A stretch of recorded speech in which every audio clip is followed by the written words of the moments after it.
Rain ran off the eaves of Michael Hale's woodshop in long silver ropes, beating a damp rhythm on the alley. Inside, the place smelled of cedar and coffee. A dowel jig sat mid-table like a paused sentence.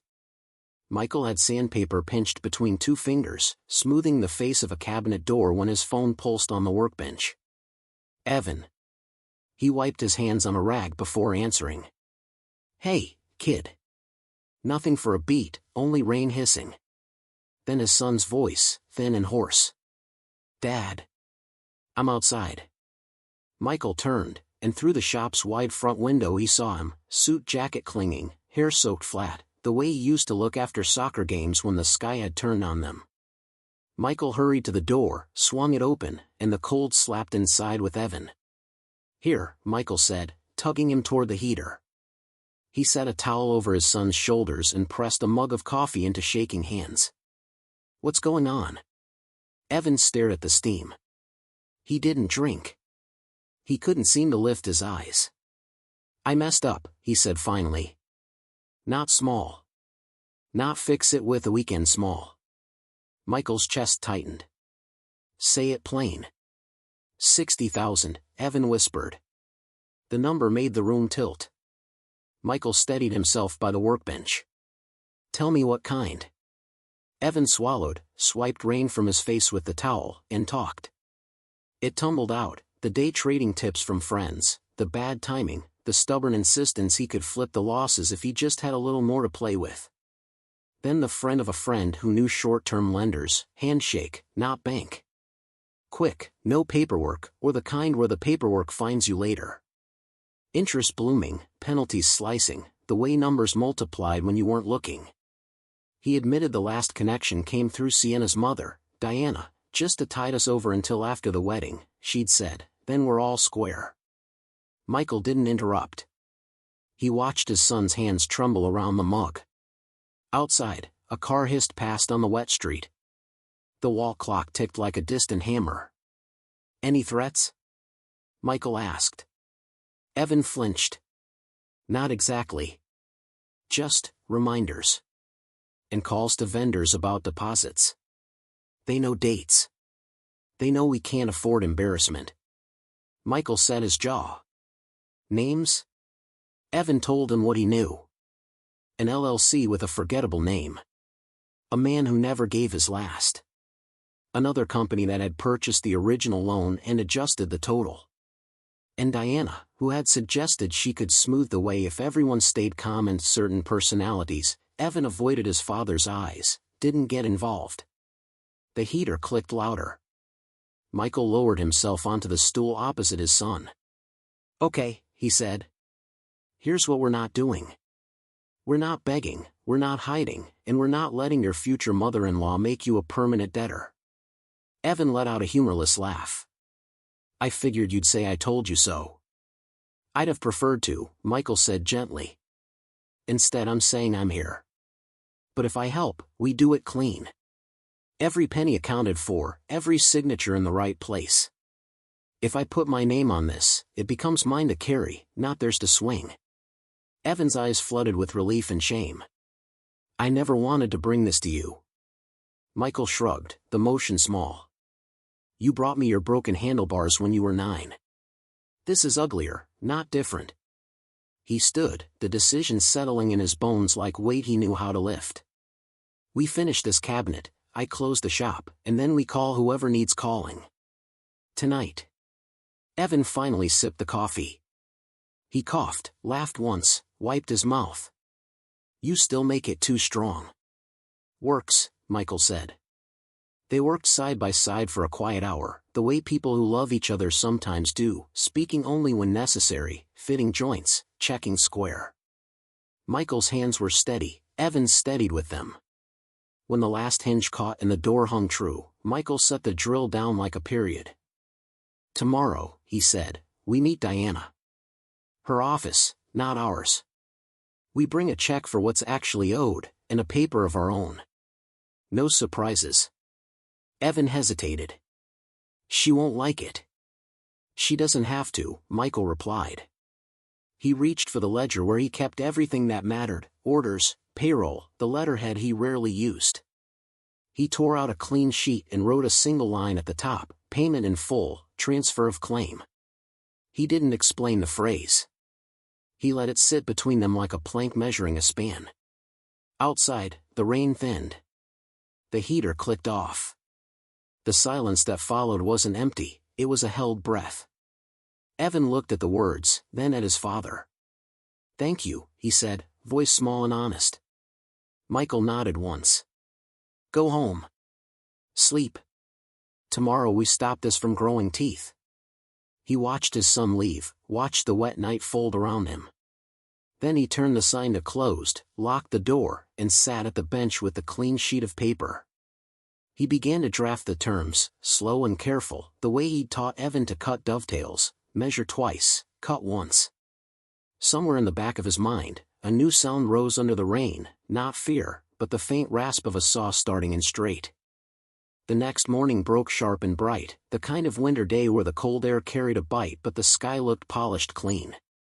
Michael wore his best suit, the navy one that still smelled faintly of cedar from years of hanging in the shop office. He tucked the manila folder under his arm and slipped the cashier's check inside. Diana Blake's office sat downtown on the 20th floor of a tower made of glass and steel.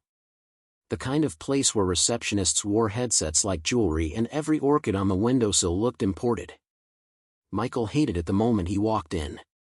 The air smelled too much like perfume and success bought on credit. The receptionist's smile was smooth, rehearsed. "Mr. Hale? Ms. Blake will see you now." Evan rose from a leather chair in the corner, relief and dread battling on his face. His tie was crooked. Michael straightened it without a word and guided him into the office. Diana stood by the window, silk blouse catching the light, glass of mineral water perched in one hand like a prop. "Michael," she said, voice as polished as the marble desk. "I wasn't expecting you."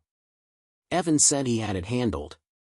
Michael set the folder on the desk and Saturday he asked for help. "That makes it mine to handle." Her smile tightened. She gestured for them to sit but remained standing, towering without effort. "Well, you know how these things go. Risks taken, debts owed. I simply introduced Evan to people who could accommodate urgent needs." "60,000? Michael asked, his voice low, even. "Interest accumulates." She shrugged, sipping her water. "Deadlines don't pause for inexperience." Michael slid the check across the desk. "Here's the full balance. Principal, fees, every cent of the inflated math you call interest. Payment in full." Diana set down the glass and took the envelope slowly, like a cat considering prey. "That's very noble of you, Michael. But you understand." He cut her off by pulling another sheet from the folder, a neatly typed page, 2 copies. At the top, in bold, transfer of claim and release of all rights. "Sign this," Michael said.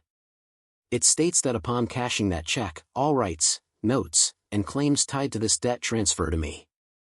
Evan owes nothing to your friends, your companies, or anyone else. If there are other assignments hiding behind shell names, this ends them. Everything folds into me." Evan shifted uncomfortably, glancing between them. "Dad." Michael didn't look at him. His eyes stayed on Diana. For the first time, her composure cracked, just slightly. A twitch at the corner of her mouth, a narrowing of her eyes. "You're cautious," she said. "Not many carpenters know their way around debt assignments. Not many carpenters bury their wives after hospital bills eat them alive," Michael replied, voice rougher than he intended. "I've read enough contracts to recognize a trap when I see one." The silence in the room thickened. Evan shifted again, throat dry. Diana finally smiled, sharp this time, not polished. She plucked a fountain pen from a crystal holder and signed both copies with a flourish. "Very protective," she said, sliding one back across the desk. "Evan is lucky." Michael gathered the papers and the check receipt, tucking them back into the folder. "Evan's not lucky," he said, standing. "He's mine. That's not chance." They left the office together. In the elevator, Evan tried for humor, though his voice wobbled. "You just made an enemy." Michael didn't answer right away. He watched the numbers climb down toward the lobby, his reflection pale in the steel. "Better me than you," he said finally. When they stepped outside, the city wind cut through their coats. Evan shoved his hands into his pockets. "Thanks, Dad." "I mean it." Michael only nodded. He held the folder tighter under his arm, the orchids still lingering in his mind. Orchids were beautiful, but their roots strangled whatever soil they grew in. As they walked toward the parking lot, Michael glanced at his son. "This isn't over," he said quietly. "She signed too easily. That smile means something's waiting." Evan frowned, confused. "But you paid it off." Michael looked at the folder, heavy against his ribs. "Debts end when the other side believes they've lost. Not before." The sky above was still bright, but for Michael the day already carried shadows. He didn't know yet how deep they ran, only that Diana Blake wasn't finished. And neither was he. The week after the meeting with Diana felt unnaturally quiet. Michael kept the manila folder locked in his desk, checking it each night like a sentry. Evan didn't call for a few days, which Michael told himself was good, maybe the boy could breathe again. But on the fourth evening, when the shop lights were dim and the smell of varnish clung to his shirt, a knock came. Evan stood there in a pressed suit, hair combed back, eyes restless. Not the desperate son from the rain-soaked night, but someone trying to look polished. Trying too hard. "Dad," he said, lingering at the doorway. Can I come in?" Michael stepped aside. Evan's shoes clicked against the wood floor as he walked to the workbench. He didn't sit. His hands fiddled with his tie, loosening and tightening. "What is it?" Michael asked, leaning against the bench. Evan's jaw worked. His eyes darted once, then landed somewhere near the floor. "It's about the wedding." Michael felt his stomach tense. "Go on." We've been looking at the guest list. Seating. It's tight. And Sienna thinks," he broke off, swallowing. "I think it might be better if you don't come." The words landed like a hammer blow. Michael blinked slowly, as if giving them time to fade into something else. But they didn't. "Not come," he repeated. His voice was calm, almost too calm. Evan's shoulders hunched. "It's not like that. It's just, you judge people. You make things tense. Diana says it could cause issues." Michael's fingers pressed into the edge of the bench, leaving faint impressions in the wood dust. His son stood before him, a man in a suit, but the words weren't his. They carried another voice, smooth, clipped, familiar. Diana's. "I paid your debt, Evan," Michael said, quiet but steady. "I stood between you and men who don't stop at interest. You think I'd ruin your wedding?" Evan winced, eyes flicking up just for a second. "It's not about that. It's about peace. Just one day without all the history." Michael nodded slowly, though his chest burned. He could feel the betrayal like splinters under skin. But he kept his voice even. "If that's what you want. If you're telling me as my son, not as her mouthpiece, I'll stay away." Evan's throat bobbed. His lips parted, as if he wanted to take it back, but he didn't. "It's for the best," he whispered. Michael pushed himself upright, dusting his palms. "Understood." For a moment, silence filled the shop, broken only by the distant hum of the street outside. Michael turned toward the cabinet he'd been working on, his back to Evan. "Take care of your mother when she asks why I wasn't there," he said, his tone flat. The words hung heavy. Evan's breath hitched, but he didn't argue. He lingered at the door, guilt carving his shoulders small, then left without saying goodbye. Michael stood alone, staring at the half-sanded cabinet. His chest tightened, but no tears came. Instead, he walked to the desk, pulled out the manila folder, and laid the contracts across the surface. He read each line slowly, tracing signatures, following the trail of names. Something itched at him. The loan had been assigned twice before Diana's LLC took it. Each transfer ballooned the number higher. The original sum, $18,000. Not $60. The figure sharpened into something uglier than desperation. It was a chain built to squeeze, each link forged by design. Diana wasn't smoothing problems, she was building them. Michael leaned back, hands folded over his chest. The quiet of the shop no longer felt safe. It felt like the pause before a blade dropped. He knew then, the debt wasn't the real trap. The wedding was. And Diana was still holding the rope. The disinvite wasn't the end. It was the warning shot. And he would not be blindsided again. The following morning, the shop smelled of sawdust and fresh coffee, but Michael's focus wasn't on wood. His eyes lingered on the folders spread across the workbench. Contracts, signatures, assignments, an ugly jigsaw puzzle that had only one picture, Diana Blake. The phone buzzed. It wasn't Evan. It was an old number saved under Tom Jenkins. A private investigator Michael had once built a porch for when the man retired from the sheriff's department. "Tom," Michael said when he answered, "I need eyes on some paper trails." Quiet eyes. Within hours, Tom came by, wiry frame hunched in a worn leather jacket, notebook tucked in his pocket.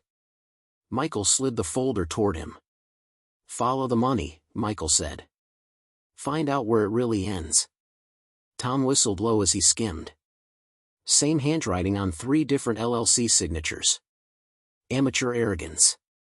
He tapped the page. "I'll get you what you need." By midweek, Tom returned with a file and a frown. They sat at Michael's workbench under the yellow light. "Vendors," Tom said, laying out receipts. "Florist, caterer, quartet, all prepaid, not by your son. By the same LLC that held his debt. Guess who's on the board?" Michael's jaw tightened. "Diana." Tom nodded. "Means she can yank those payments any time. Threaten to cancel the wedding if Evan doesn't play along. Classic choke point." Michael leaned back, staring at the ceiling beams. So that was the game. Evan wasn't just a debtor. He was leverage. The next day, Michael drove to St. Bartholomew's, the church Evan had chosen for the ceremony. Its stone walls stood tall against the winter sky. Inside, sunlight streamed through stained glass, painting colors across wooden pews. Carl, the venue manager, met him near the altar. A broad-shouldered man in his 60s, his handshake was firm, eyes kind. "Can I help you?" "I'm Michael Hale," he said. "Father of the groom." Not invited, apparently. Carl's brows rose. "I'm sorry to hear that." "I need to ask you something," Michael said, lowering his voice. "Do you know if vendors have been threatened with cancellations?" Carl hesitated, then sighed. "Off the record? The quartet called me yesterday. Said they'd been warned if certain obligations weren't met, their check might bounce." Michael's stomach sank, but his face stayed calm. "And you?" Carl shook his head. "Church is already paid. But if vendors pull out, the whole day unravels." That evening, as Michael locked up the shop, a car pulled into the alley. A man in a plain gray suit stepped out, badge flashing briefly at his belt. "Mr. Hale?" Michael tensed. "Depends who's asking." "Paul Reyes. Investigator with the State Attorney General's office." He nodded toward the folder in Michael's hand. "Carl passed your name along.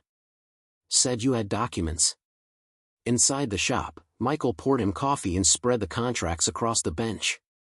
Reyes read in silence, jaw tightening with each page.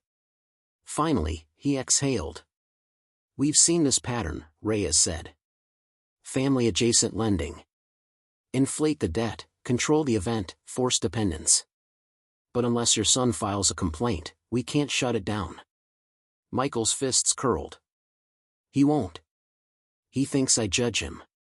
Reyes studied him. "Then show him." Actions cut through words. Michael nodded slowly, the weight of it settling in. "You'll be at the wedding?"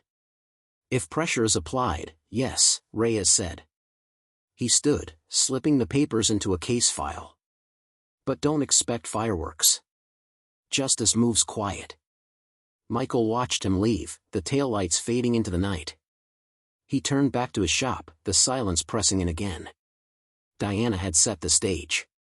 But so had he. And though Evan didn't know it yet, the game was shifting, quiet nails hammered into place, loud patterns beginning to emerge. The church smelled of old wood and candle wax when Michael returned 2 days later. Sunlight filtered through stained glass, streaking the floor with fractured colors. The place was quiet, except for the distant echo of a janitor sweeping the hall. Carl, the venue manager, was waiting near the altar. His tie was loose, sleeves rolled. He looked like a man caught between duty and sympathy. "You came back," Carl said, folding his arms. Michael nodded. He didn't waste time. "I won't pretend my son wants me here. He doesn't. But this wedding is sitting on rotten beams. Diana's pulling strings through vendors, and I can't let Evan collapse under it. All I need is a seat. Back row. Near the doors." Carl studied him carefully. "You're not planning to make a scene?" No, Michael's voice was firm. "I'm planning to stop one." The older man considered, then gave a small nod. "Fine. Back row, far left. I'll mark it myself. No one else needs to know until the day." Relief touched Michael's chest, though it felt more like grim acceptance. "Thank you." Carl's gaze softened. "Your boy, does he know how far you're going for him?" Michael's jaw tightened. "Not yet. He thinks I'm the problem. But I'm not here to be thanked." That evening, in his woodshop, Michael sat at his desk with the folder open. He reviewed every line of Diana's signatures, every inflated transfer, every detail Tom had uncovered. The manila folder wasn't just paper now, it was a shield. And if necessary, a weapon. The door creaked open. Evan stood there, hesitant. He looked tired, dark circles shadowing his eyes. "Dad," he said softly. "We haven't really talked since you uninvited me," Michael finished for him, not looking up. Evan winced, but stepped closer. I don't want conflict at the wedding." Sienna's stressed. "Diana's." Michael raised his head, eyes steady. "Diana's building a trap around you. You just don't see it yet." Evan's face flushed. "You think everyone's out to get me. Can't you just, for once, stay out of it?" Michael's hands closed the folder with a soft thud. "For once, no. Because if I stay out, you'll be buried before your vows are spoken." Evan's breath caught. For a moment, he looked like the boy who once stood trembling after breaking a window. But pride hardened his jaw. "I can handle it," he said quickly, turning toward the door. Michael didn't stop him. He only said, "If you can't, I'll be where I need to be." Evan paused, halfway through the doorway, his back tense. He didn't answer. He left instead, the door closing harder than it needed to. Later that night, Michael sat at his kitchen table, the boutonniere Carl had pressed into his hand lying on the wood. "Just in case," Carl had said quietly. "Wear this, and I'll know you belong." Michael turned the small flower between his fingers. It wasn't decoration. It was permission, a quiet covenant between two men who'd seen how fast truth could rot when money pulled the strings. For the first time, Michael allowed himself to imagine the wedding day. He didn't picture speeches or dances. He pictured Diana's smirk, Sienna's calculating eyes, Evan's confusion when the truth finally hit him. He pictured himself in the back row, folder tucked at his side, waiting. Not to be seen. Not to be thanked. Only to step forward when the strings tightened too far. He set the flower back down and leaned on his hands, the silence of the house pressing around him. He wouldn't storm the wedding. He wouldn't beg for a place. He would sit. He would wait. And when the moment came, he would be ready. The bell above the shop door jingled late one afternoon. Michael glanced up from the workbench, expecting a customer. Instead, Sienna Blake stepped in, heels clicking softly against the old floorboards. She was dressed in cream, her hair swept neatly back, and she carried herself with the kind of ease that always made Michael think of Diana, polished, rehearsed, dangerous. Mr. Hale, she said warmly, though her eyes carried something sharper. I hope I'm not intruding. Michael set aside the plane he'd been working with. This is a woodshop. You're not buying a table. Her smile widened, but only at the corners. I came to thank you. For helping Evan. He told me you stepped in with his little financial situation. Not little, Michael said flatly. And not something I'll ever let hang over him again. She moved closer, fingertips grazing the edge of a finished cedar chest like she was testing it for dust. You're generous, she said. But weddings are complicated enough without tension. I know Evan asked you not to attend. It wasn't personal. Michael studied her carefully. The way her tone softened when she said not personal was the way someone says don't take offense to the knife in your back. It was personal to me, he replied. Her eyes flickered, but her smile never slipped. Sometimes the past weighs down the present. Evan deserves a fresh start. That's all I want for him. And what do you want for yourself? Michael asked. The question hung heavy. For just a heartbeat, her mask thinned, ambition sparking in her gaze. But then she tilted her head, laughing lightly. Only to see him happy. Isn't that what you want too? Michael leaned on the bench, arms folded. Make him safe. Then he can find happiness on his own. The smile faltered, just slightly. Safe? He is safe. With me. With us. Michael shook his head. He's standing on a trapdoor, and you know it. Silence sharpened between them. Finally, Sienna stepped back, her composure sliding neatly back into place. She adjusted the strap of her bag, voice smooth again. You really don't trust anyone, do you? I trust people who earn it, Michael said. Not people who smile while tightening chains. Her lips curved again, but her eyes had cooled. Then maybe it's better if you really don't come. Evan doesn't need shadows on his wedding day. Michael didn't flinch. He didn't rise or argue. He only said, the thing about shadows, Sienna, they show you where the light is. Remember that. She turned toward the door, pausing long enough to glance back. I'll remember, she said softly, but the way she said it wasn't a promise, it was a warning. The bell jingled as she left. Michael stood alone in the shop, jaw clenched. His hands itched to open the folder again, to trace the signatures and contracts like a prayer. But instead, he forced himself to stay still. Every instinct screamed that Sienna wasn't just complicit, she was aligned with Diana, willingly or not. That her smile was another mask in a family of performers. And Evan, blinded by love, couldn't see the strings running through both women's hands. Michael reached for the boutonniere Carl had given him, still tucked in a small box on the shelf. He turned it over in his calloused fingers, feeling its fragile petals. It wasn't just a flower. It was a reminder, he still had a place, even if unseen. Sienna's visit hadn't scared him. It had clarified the battlefield. Diana was the architect. Sienna was the accomplice. And Evan was the pawn. Michael's role was simple. He would sit, he would wait, and when the trap snapped shut, he would be the one to break it open. The edges of Sienna's smile lingered in his mind. Beautiful, polished, and razor-sharp. The kind of smile that drew blood before you even felt the cut. Nights grew longer as the wedding day drew near. Michael's shop remained lit late, the yellow glow spilling onto the wet alley. He wasn't working wood anymore, he was building something else. A plan. On his workbench lay a tape recorder Tom had left behind, its reels quietly turning as Michael listened. Voices crackled through the static. If payment isn't increased, we'll have to cancel the quartet. It would be such a shame, embarrassing for the groom. Michael pressed stop. He knew the voice. Polished, female, with a clipped cadence. Diana. Tom had delivered the tapes that morning with a grim smile. They're not even careful, he'd said. They think the boy's too blind to notice.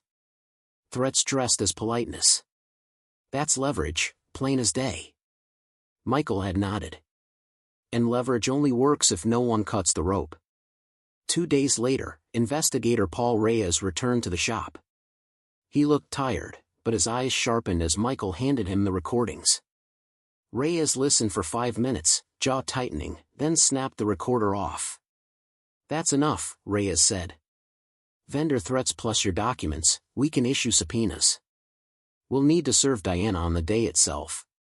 Catch her when she's holding court." Michael frowned. "On the wedding day?" Reyes gave a small, wry smile. "That's when she'll have the most to lose. She won't see it coming. But I'll need you there. Vendors too. If she tries to pull her strings, I cut them." Michael exhaled slowly, the weight pressing heavier now. "Then I'll be there. Back row. Folder in hand." Reyes studied him. "You understand, if this gets loud, your son might blame you." Michael's eyes didn't waver. "Better he blames me for a moment than loses himself forever." That night, as he locked up the shop, Carl appeared in the doorway. He carried a small box. Inside was a boutonniere, white, simple, pinned with care. "You'll need this," Carl said quietly. "Match the groomsmen. People will think you belong, even if you're at the back." Michael accepted it, running a thumb over the delicate petals. "Why are you helping me?" Carl's eyes softened. "I buried my own son 5 years ago. Drugs. Debt. People who smiled while they bled him dry. If someone had stood up when it mattered," his voice cracked. He cleared his throat. "Don't let history repeat." Michael clasped his shoulder.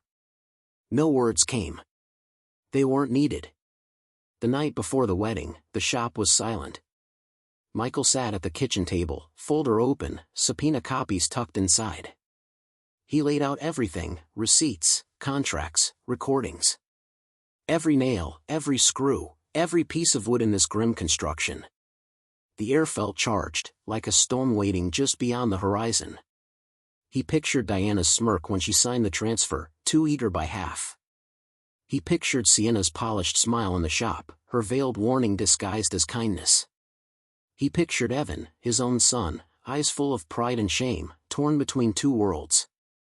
Michael placed the boutonniere beside the folder. One fragile flower. One thick envelope of paper. Both weapons in their own way. For the first time, he allowed the full truth to sink in: tomorrow wasn't just a wedding. It was a battlefield.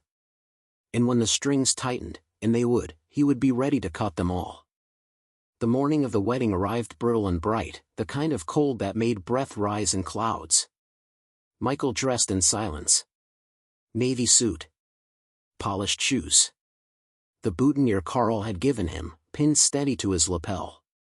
He slipped the manila folder under his arm like a shield and left the shop door locked behind him. St. Bartholomew's Church stood proud against the winter sky, its stone walls dusted with frost. Cars lined the street, guests in coats and hats hurried toward the heavy wooden doors, chatter rising like nervous music. Michael kept to the edges, his steps measured, his face unreadable. Inside, the air was warm, filled with perfume and candlelight. The string quartet tuned softly, their bows quivering. Guests shifted in pews, their voices a hum of speculation. Michael walked down the side aisle until he reached the back row. Carl caught his eye and gave a small nod, then discreetly pointed to the marked seat, far left, near the doors, just as promised. Michael sat, folder on his lap, hands steady though his chest carried a storm. He scanned the sanctuary. Diana was near the front, a vision in silk, smiling at everyone who approached her. She moved like a queen hosting court, her every gesture polished. Beside her, Sienna whispered with a bridesmaid, her smile practiced, her eyes calculating. Evan stood at the altar. Tall, handsome, but his hands clenched so tightly the knuckles gleamed white. Michael's throat tightened. That was his boy. Nervous, pressured, and blind to the strings above him. The organ began its first low notes. Heads turned toward the doors. Guests straightened, expecting the bride. But it wasn't the bride. The heavy doors swung open, and Michael stepped forward with Reyes at his side. The investigator's gray suit blended in, but the badge at his belt glinted under the stained glass light. Together, they started down the aisle. A ripple of whispers spread through the pews like a wave. Who was he? Why was he here? Murmurs grew louder, until even the quartet faltered, their bows dragging against strings in hesitation. At the altar, Evan froze. His eyes widened, mouth parting as though words had been stolen from him. He had told his father not to come. He had insisted. And yet, here he was, walking straight into the center of the one day Evan thought he could control. Diana's face didn't break at first. She smiled, lips curved, but her eyes sharpened like glass. She leaned toward Sienna, whispering quickly, her hand tightening around her clutch. Reyes kept his stride even, his expression unreadable. Michael matched him step for step, eyes locked on Evan's. He didn't smile. He didn't waver. Every step was deliberate, heavy with meaning. Gasps scattered through the pews as whispers turned to full voices. That's the father, wasn't he uninvited? Why is he walking with that man? The organist faltered again. Silence threatened to swallow the sanctuary. At the altar, Evan finally found his voice, but it cracked across the hush. Dad, what are you doing? Michael didn't answer. Not yet. He stopped 3 pews from the front, folder still in hand, eyes steady on his son. Reyes stepped slightly forward, clearing his throat, his voice carrying with practiced authority. Diana Blake, he announced. I am here on behalf of the State Attorney General's office. You are being served. The room erupted. Guests gasped, twisting in their seats. The bride's party froze in shock. The quartet lowered their bows entirely. Diana's smile shattered. This is a wedding, she hissed, her voice slicing through the noise. You have no right. Reyes lifted the subpoenas calmly. Service of process does not stop at church doors. Michael stayed silent, but his presence spoke louder than words. He wasn't there to ruin the wedding. He was there to protect his son. And for the first time in weeks, as whispers swelled into chaos, the strings Diana had pulled so carefully began to snap one by one. The church was no longer hushed and reverent. It buzzed with whispers and gasps, a hive rattled awake. Guests leaned out of pews, craning their necks. The quartet's bows hovered above strings but never touched. The ceremony had stopped before it could even begin. At the center of it all, Diana Blake stood rigid, her silk dress gleaming beneath stained glass. She held her clutch like a weapon. This is outrageous, she spat, her voice sharp enough to cut. You can't serve me here. Not in front of my family, not on this day. Reyes, calm as stone, held out the subpoenas. Ma'am, these documents are now in your possession. Vendors have been secured, and your leverage is gone. You will not threaten or coerce the groom further. The law doesn't wait for your convenience. Gasps fluttered through the room. Heads turned toward Evan, who stood frozen at the altar, his face drained of color. Threaten, he echoed weakly, voice breaking. His gaze flicked to Diana, then to Michael, then back again. Diana's composure cracked further. She forced a brittle laugh, waving a hand as though dismissing a child's tantrum. Don't listen to this. It's all nonsense. Michael's just bitter. He's jealous of our family's success. But her words were drowned out when Michael finally stepped forward, folder in hand. He didn't raise his voice, he didn't need to. The weight of his words carried across the church like a hammer strike. 3 months ago, Michael said, eyes fixed on Evan, you came to me with a $60,000 debt. What you didn't know was that it began as 18. Every step of the way, it was inflated, reassigned, twisted, until Diana's company held the rope around your neck. The folder opened. Michael lifted the contract, his son's shaky signature clear in the light. When I paid it, I had her sign a transfer of claim. It means that debt isn't hers. It's mine. I hold it. Not Diana. Not her company's. You owe nothing to her. The silence that followed was heavier than the murmurs had been. Guests stared. Evan blinked rapidly, chest heaving, as if the ground beneath him had shifted. "Is this true?" he asked, turning to Diana, his voice trembling. Her smile faltered. She opened her mouth, but no words came. Her silence was louder than any denial. Reyes spoke again, stepping into the gap. "We also have recordings, calls made to vendors threatening cancellation unless additional payments were wired. Those calls traced directly back to your mother-in-law-to-be." Her voice is distinct. Sienna stiffened beside her bridesmaids. Her face was pale, her hands clenched. For the first time, the mask slipped. Evan's breathing grew ragged. He took a step back from the altar, his ring box clutched so tightly it shook. His voice cracked. "You told me Dad was the problem. That he'd ruin everything. And it was you all along." Diana's tone snapped, sharp and venomous. "You're weak, Evan. Without me, there wouldn't even be a wedding to stand at." The words struck like a whip. The crowd gasped. Sienna flinched as if she'd been caught in the lash, but said nothing. Michael's voice cut through again, low and steady. "You asked me once why I judge, Evan. This is why. Not to make you small. To keep you from being swallowed whole." The folder shut with a soft thud. For the first time, Evan's eyes filled not with pride, not with shame, but with clarity. He turned back to his father, trembling. You really ended it." "The debt?" Michael nodded once. "The moment she signed." The church was silent again, all eyes on the young man at the altar. Evan looked down at the ring box in his hand, then back up at Sienna, whose silence told its own story. And as his chest heaved, he realized the vows he was about to make had already been poison long before the music began. For a long moment, the church was still, the kind of silence that presses on the chest. Evan stood at the altar, the ring box trembling in his hand. His eyes darted between his father, steady and silent, and Diana, her jaw tight, her fingers white around her clutch. "Evan," Diana said, her voice dropping into the low, coaxing tone she had used on him since the beginning. "Don't let this distract you. Your father doesn't understand the world you live in. He'll twist anything to make himself look like the hero." Michael didn't move. He let her words hang, knowing the truth didn't need to be dressed. Evan's throat worked. "You told me he was the problem.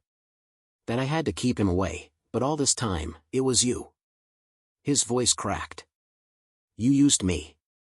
Diana's eyes flared, but before she could reply, Sienna stepped forward, finally breaking her silence. "Evan, let's just get through today. We'll handle everything later." Her voice was soft, pleading, but her eyes flicked nervously toward her mother. Michael caught the glance. So did Evan. And in that instant, something inside him broke.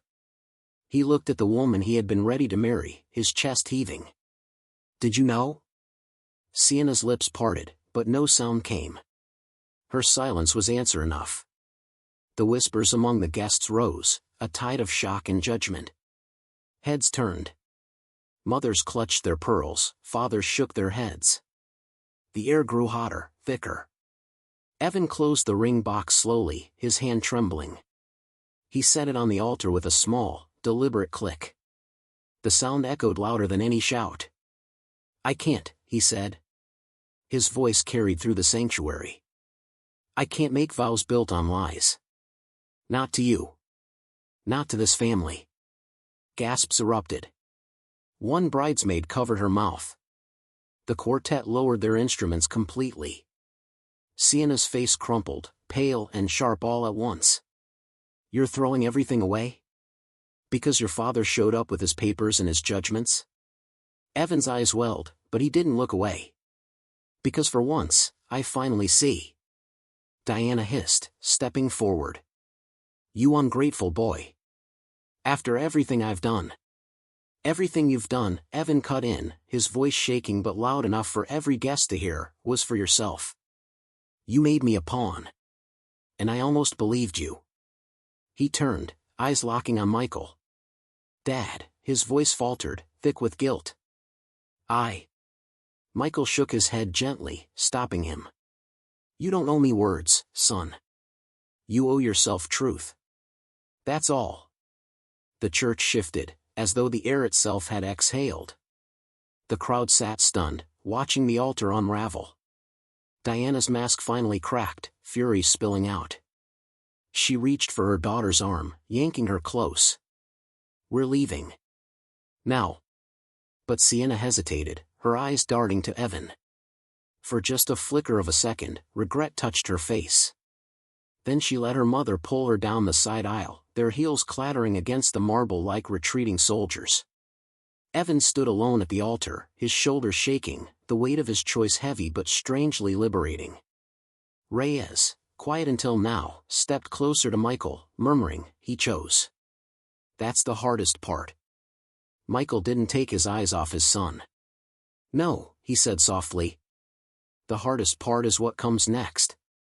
The crowd still buzzed, caught between disbelief and sympathy, but Michael knew this wasn't the end. The ceremony was broken. The family fractured. But the truth had cracked open, and now Evan had to decide what kind of man he would be in the pieces left behind. For several heartbeats, the church felt like the aftermath of a storm, quiet but unsettled, whispers fluttering like torn leaves. Evan stood at the altar, chest rising and falling, his gaze locked on the ring box he had abandoned. The bride and her mother were gone, their footsteps echoing faintly down the side corridor until silence reclaimed the room. Carl, the venue manager, cleared his throat gently and stepped forward. His calm presence rippled through the tension. Ladies and gentlemen, he said, voice warm but steady, it seems we have a change of plans. Guests shifted uneasily, uncertain whether to leave or stay. Some rose, but Carl's tone carried a quiet authority that made them pause. Then he turned toward Michael. Mr. Hale, he said, reaching into his pocket. With a small, deliberate gesture, he lifted a boutonniere identical to the groomsman's. As agreed. The simple flower caught the light.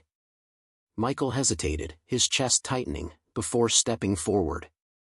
Carl pinned it gently against his lapel, his eyes kind. You belong here, Carl murmured. Gasps flickered through the crowd as Michael began walking down the aisle, not to a pew, but toward the altar itself.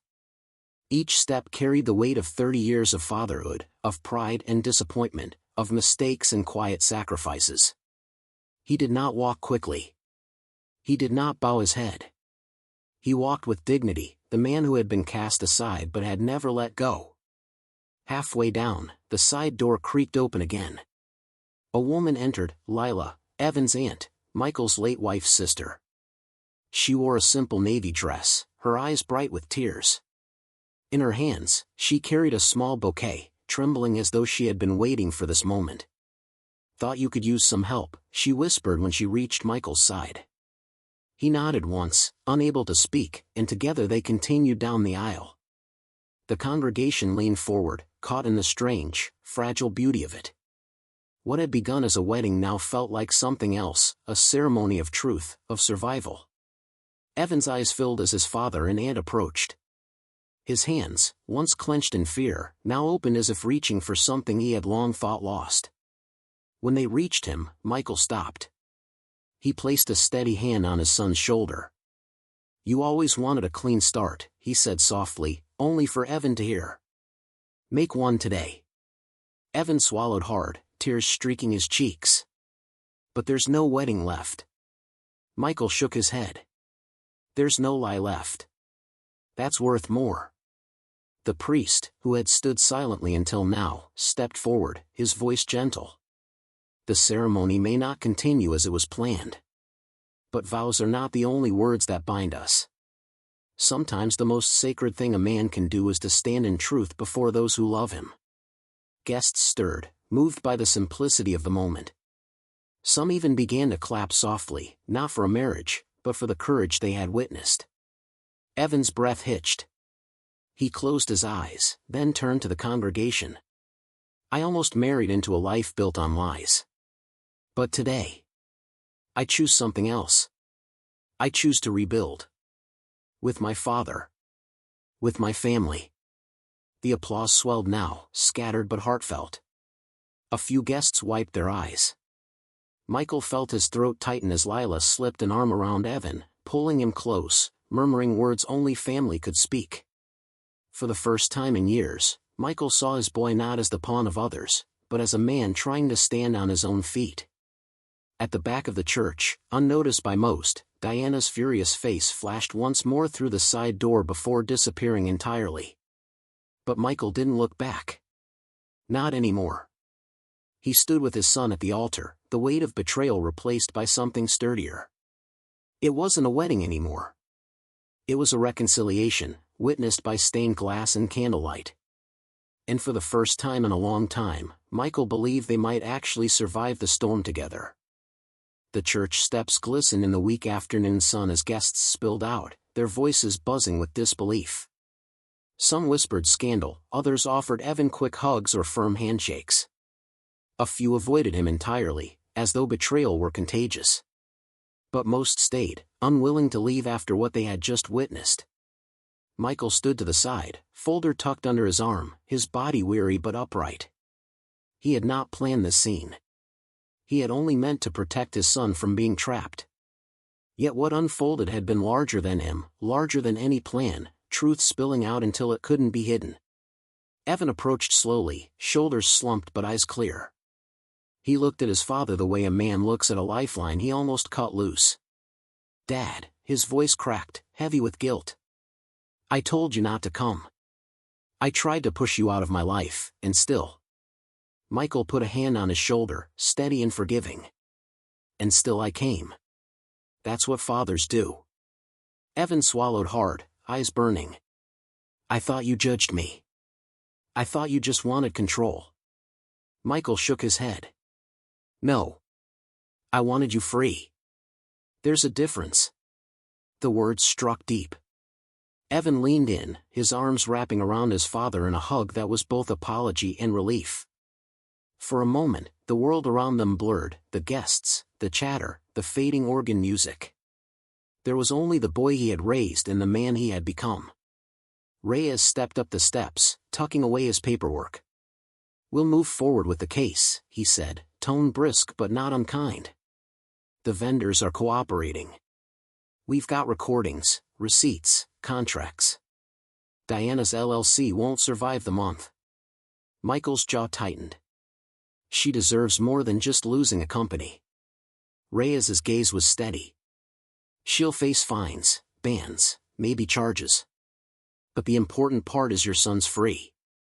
She can't use him anymore." Michael gave a slow nod. It wasn't revenge in the fiery sense. It wasn't public humiliation, though some of that had come naturally. It was something quieter, heavier. Justice that didn't need to shout. That evening, Michael returned to his shop. The manila folder lay on the kitchen table where it always seemed to end up. He pulled out Evan's promissory note, the one Evan had signed the night Michael paid the debt.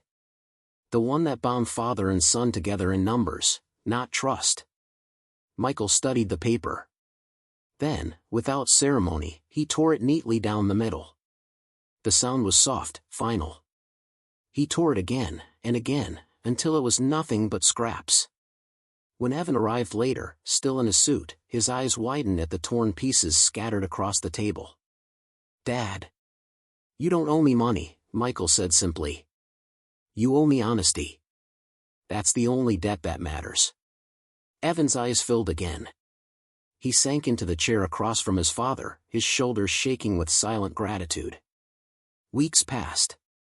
News trickled down of Diana's empire collapsing, vendors suing, investigators circling, her name whispered with disdain in the circles where she once reigned. Sienna disappeared to another city, her polished smile unable to hide the cracks. But in Michael's small woodshop, life found rhythm again. On Thursdays, Evan came by, sleeves rolled, helping with projects he'd once avoided. They spoke little while they worked, but when they did, it was real, memories, regrets, small dreams of rebuilding. Sometimes, Aunt Lila joined them, bringing food and laughter that softened the edges of the past. And sometimes, on Sundays, father and son sat side by side in the back pew of St. Bartholomew's. Not because of weddings or ceremonies, but because the light through the stained glass reminded them of the day everything almost fell apart, and how truth had stitched them back together. Justice had come. Revenge had been served, not loud, not cruel, but clean. Michael hadn't destroyed Diana with fire. He had taken away her strings. And in doing so, he gave his son back something more powerful than vengeance, the freedom to choose the kind of man he would be. Measure twice. Cut once. And for the first time in years, it felt like they had cut true.